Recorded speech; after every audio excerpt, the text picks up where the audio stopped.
If these two things happen in a Nollywood film you're about to watch, you should be very much concerned.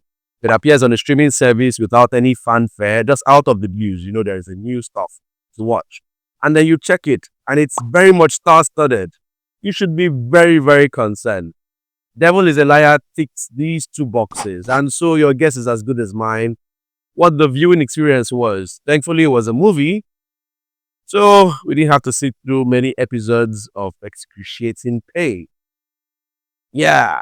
Hello everyone and welcome back to the channel. Today we're discussing Devil is a Liar. It's the latest film from Moses Inwang and stars a large ensemble of familiar faces. Nse Ikpe-Etim, James Gardiner, Tinamba, so many people. Padita Agu, Nancy Sime. I'm struggling to recall all of them, but a lot of familiar faces. Now, does this make it worth watching? I think at this point in our experience of watching Nollywood films, having familiar faces, whether these people are capable actors or not, it's never an excuse to just mark the film good until you see it for yourself.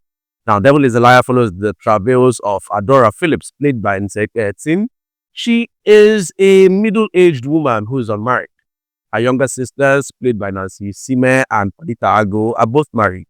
Now, along the course of this film, we learn that these are half-sisters, but she loves them and they love her, so there's no drama there. The drama comes from her stepmother, played by Tinamba, who has been giving her problems. Now, it's a very sharp line here and there, maybe two lines, I guess, but we get the understanding that her stepmother has been troubling her. And so the first man who shows her a modicum of attention once the film starts to roll, she agrees, and next thing she's married to him. It's this guy, Jaiye, played by James Gardiner. Now, Jaiye is supposed to be a Yoruba man. That's what the name alludes to. But James Gardiner, as you and I know, is a Ghanaian actor. And so his accent is very much prevalent in this film, and it gets distracting sometimes, to be honest. But that's not the crux of the matter. James's character, Jaiye and Nse, at first, they love each other. There is the age gap, the age difference, but Nse's character, Adaora, doesn't seem to mind because she's desperate. She thinks she loves the guy. I think she loves this guy because he love bombs her, showers her with affection and many things. But it doesn't take a prophet to come tell us who are watching that this guy is up to no good. From the very first scene, you could tell. He had that eyes of, oh, I'm gonna chop you, and chop her he does. Devil is a Liar is a very interesting title to name a movie. Because a part of me was wondering, what does the devil have to do with this film?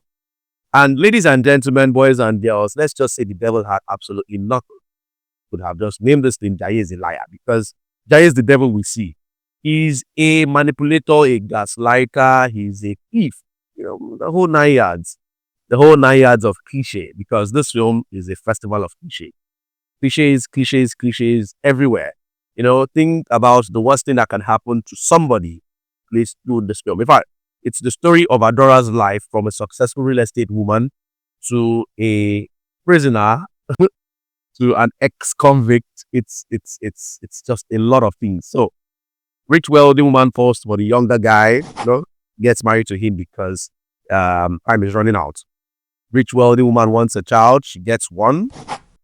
Rich, wealthy woman doesn't know she's married to a scumbag who is playing the long game.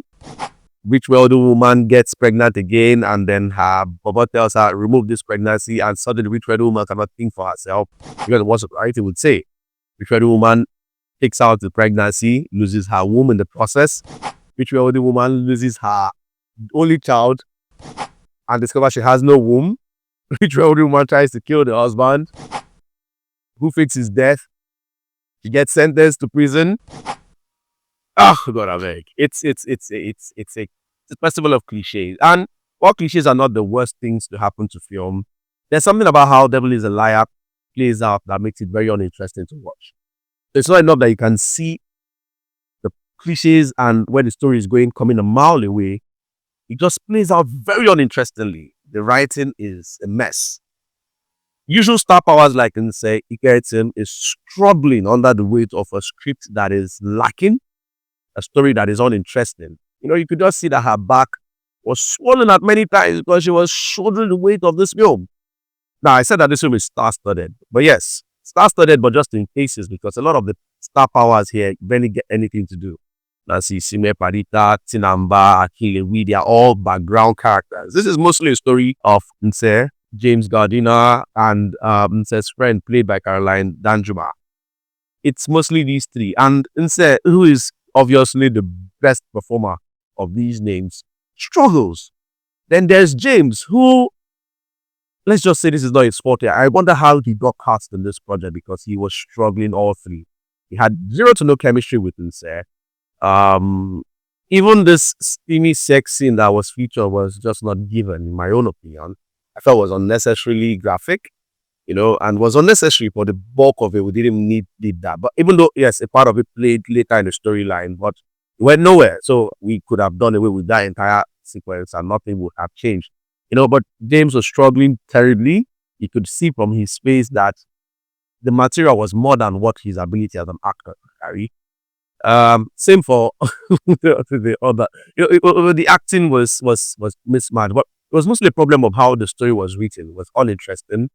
It was forgettable. And honestly, I think this might be in contention for one of the worst films from Nollywood this year. Now, it's not like the industry has had a lot of great things come out of it, but there have been some projects that have been memorable, some interesting, some memorably interesting. And then there's this one that was just a bore fest from start to finish, if I'm being honest. It wasn't interesting. And so, yeah, the only good thing I liked about this was that it was a movie. Now, a movie that was longer than it should have been. Perhaps it would have been more interesting if it was shorter, but it was a movie, so I didn't need to see multiple episodes. I'm thankful for that. I mean, silver lining. I'm grateful for the small little things.